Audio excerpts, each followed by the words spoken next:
According to the National Electrical Code, NEC, XHHW-2 cable can be installed without conduit in walls, provided it is properly protected from physical damage. However, it is not recommended to run the wire without conduit for short distances, as it is more likely to be damaged during installation or future work. Article 334.10 B of the NEC addresses installations without conduit in walls, specifying that XHHW-2 cables can be installed without conduit in walls, provided they are protected from physical damage and the temperature at the point of installation does not exceed 90 degrees Celsius, which is 194 degrees Fahrenheit. For a short run, it is highly recommended to use conduit to protect the cable. Running the cable without conduit will make it susceptible to damage from nails, screws, or other objects that may be driven into the wall. Using conduit will also make it easier to pull the cable through the walls and into the main panel knockout. Consider an alternative solution if you are unable to use conduit. Firstly, install a junction box near the LB and inside the wall. Secondly, run the XHHW-2 cable from the LB to the junction box using a short piece of conduit. Thirdly, from the junction box, run the cable to the main panel knockout using a flexible conduit or wire loom. This will provide adequate protection and flexibility for the cable run and will still eliminate the need for running conduit through the wall. While it is technically permissible to run XHHW-2 cable without conduit for short distances, it is strongly recommended to use conduit to protect the cable from physical damage. A junction box with flexible conduit or wire loom can be a good compromise in cases where running conduit through the wall is difficult. Electrical codes prioritize safety and proper installation methods to prevent hazards and ensure long-term reliability.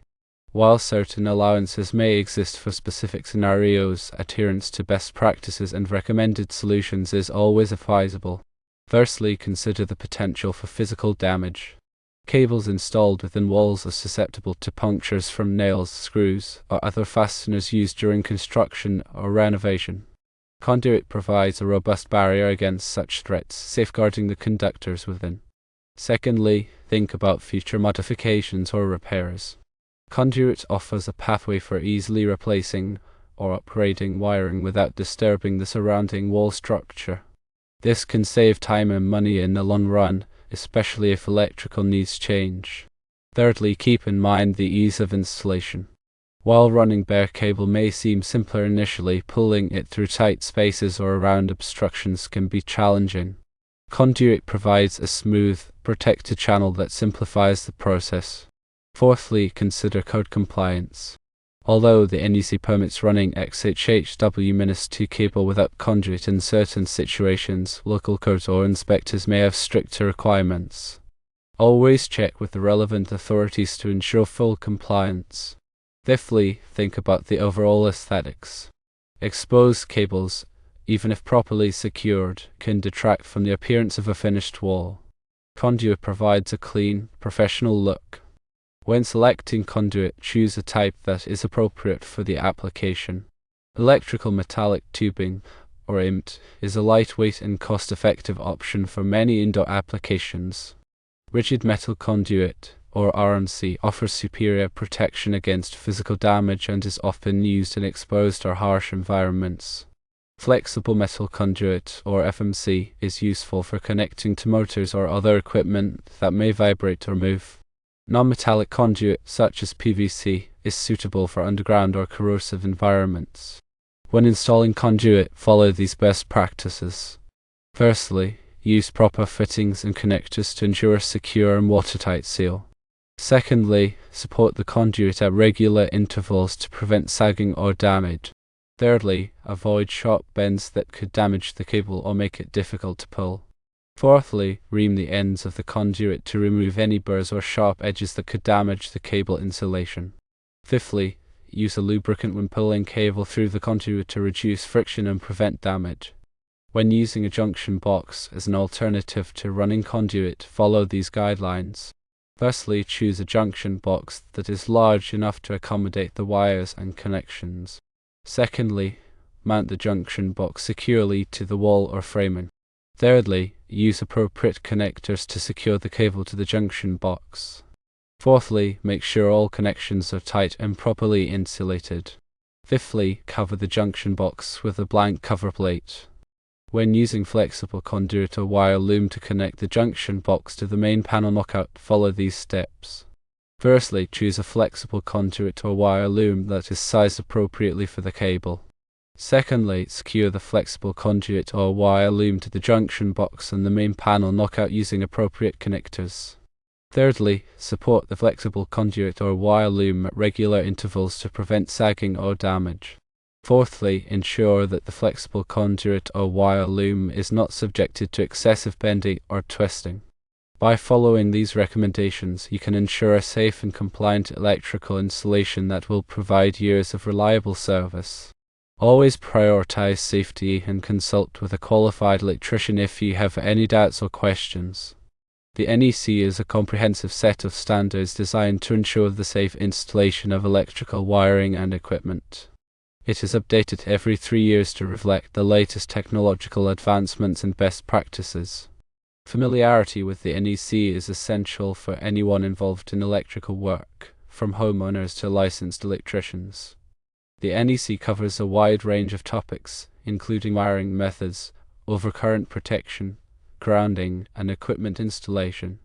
It also includes specific requirements for different types of occupancies, such as residential, commercial, and industrial buildings. The NEC is not a law itself, but it is often adopted by state and local government as part of their building codes.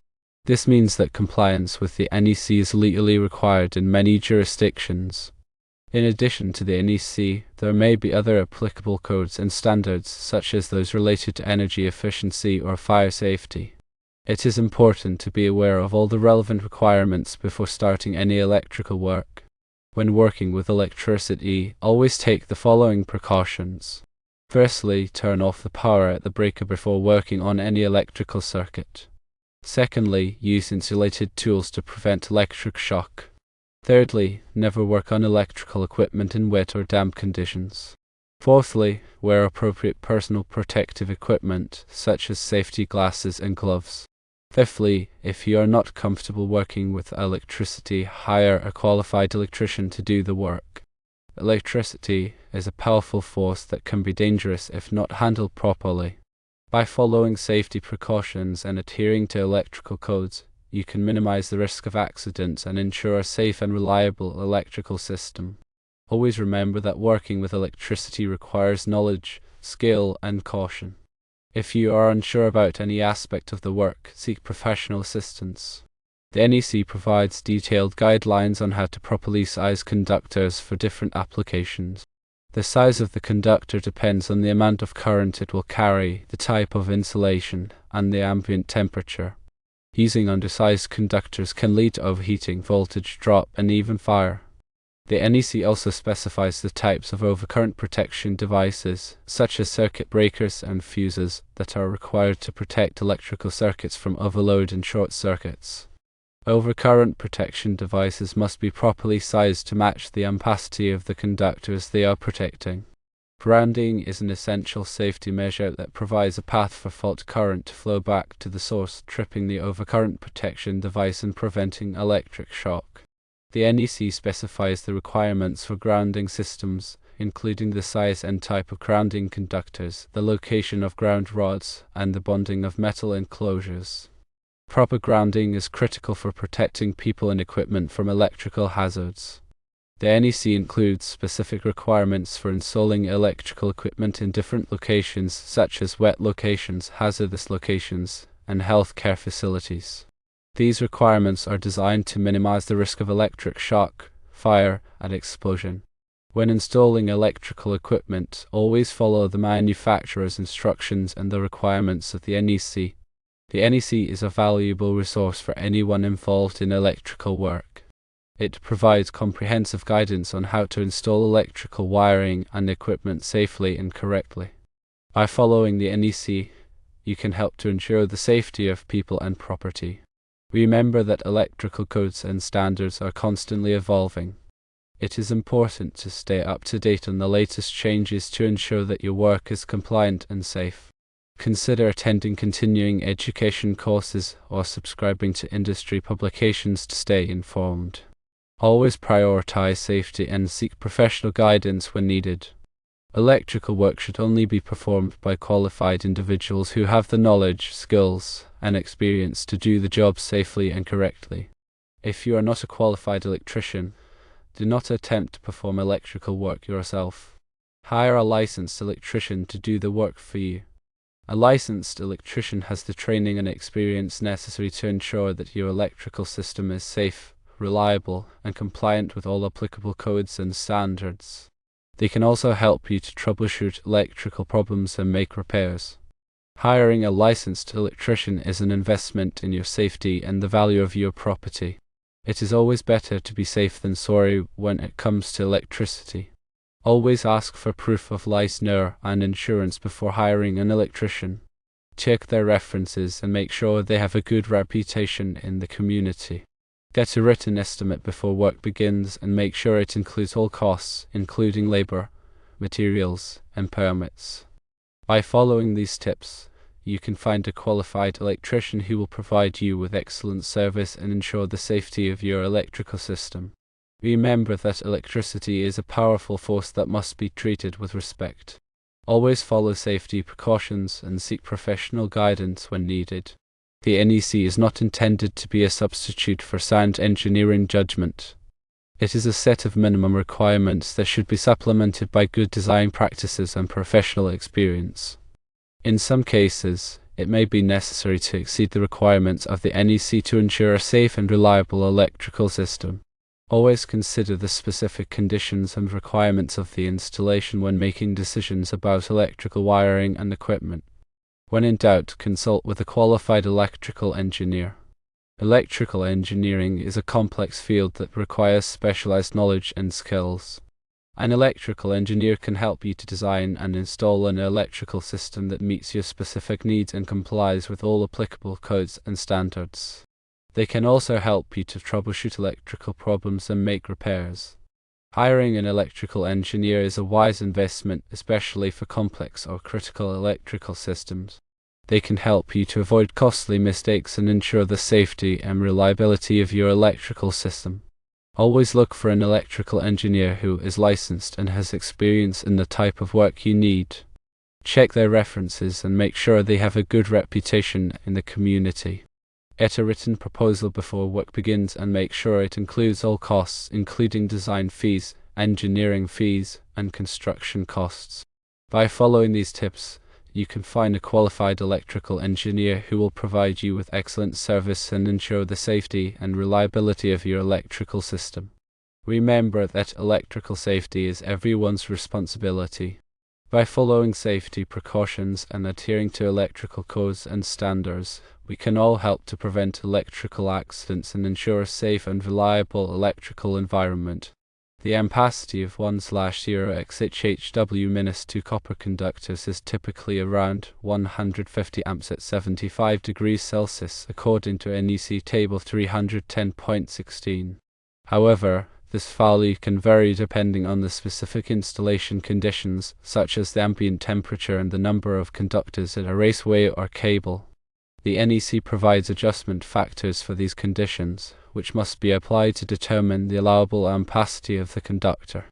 It is important to consult NEC Table 310.16 and the applicable adjustment factors to ensure that the conductor is properly sized for the load it will carry. Using undersized conductors can lead to overheating, voltage drop, and even fire. The voltage drop in a circuit is the reduction in voltage from the source to the load. Excessive voltage drop can cause equipment to malfunction or fail to operate properly. The NEC recommends limiting the voltage drop in branch circuits to 3% and in feeders to 5%. Voltage drop can be calculated using Ohm's law, which states that voltage drop is equal to the current multiplied by the resistance of the conductor. The resistance of the conductor depends on its length, size, and material. Using larger conductors can reduce voltage drop, but it is important to consider the cost and practicality of using larger conductors. Transformers are used to step up or step down voltage levels in electrical systems. They consist of 2 or more coils of wire wound around a common core. The ratio of the number of turns in the primary coil to the number of turns in the secondary coil determines the voltage transformation ratio. Transformers are used to distribute power efficiently over long distances and to match the voltage requirements of different types of equipment. They are also used to isolate electrical circuits and to provide protection against voltage surges. The NEC includes specific requirements for the installation and protection of transformers. Surge protection devices, SPDs, are used to protect electrical equipment from voltage surges caused by lightning, switching, or other transient events. They work by diverting the surge current to ground, preventing it from damaging sensitive electronic components. SPD are typically installed at the service entrance of a building and at downstream locations to protect specific equipment. The NEC includes specific requirements for the installation and grounding of SPD. Ground fault circuit interrupters, GFCIs, are used to protect people from electric shock. They work by monitoring the current flowing in the hot and neutral conductors of a circuit. If there is a difference in current of 5 mA or more, the GFCI will trip, interrupting the circuit and preventing electric shock. GFCIs are required in wet locations such as bathrooms, kitchens, and outdoor areas. The NEC includes specific requirements for the installation and testing of GFCIs. Arc fault circuit interrupters, SIs, are used to protect against fires caused by arcing faults in electrical wiring. They work by detecting the unique characteristics of arcing faults and tripping the circuit breaker, preventing the arc from igniting nearby combustibles. SIs are required in many areas of the home, such as bedrooms, living rooms, and dining rooms. The NEC includes specific requirements for the installation and testing of SIs. Electrical permits are required for many types of electrical work, including new installations, alterations, and repairs. The purpose of electrical permits is to ensure that the work is performed safely and in compliance with applicable codes and standards. Before starting any electrical work, it is important to check with your local building department to determine if a permit is required. Electrical inspections are conducted by qualified electrical inspectors to verify that electrical work has been performed safely and in compliance with applicable codes and standards. After the work is completed, the electrical inspector will inspect the installation and issue a certificate of compliance if the work meets all requirements. It is important to cooperate with the electrical inspector and to address any issues they identify. Electrical safety is a shared responsibility. By following safety precautions and adhering to electrical codes and standards, we can all help to prevent electrical accidents and ensure a safe and reliable electrical environment. Remember that electricity is a powerful force that must be treated with respect. Always seek professional guidance when needed and never attempt to perform electrical work unless you are qualified to do so.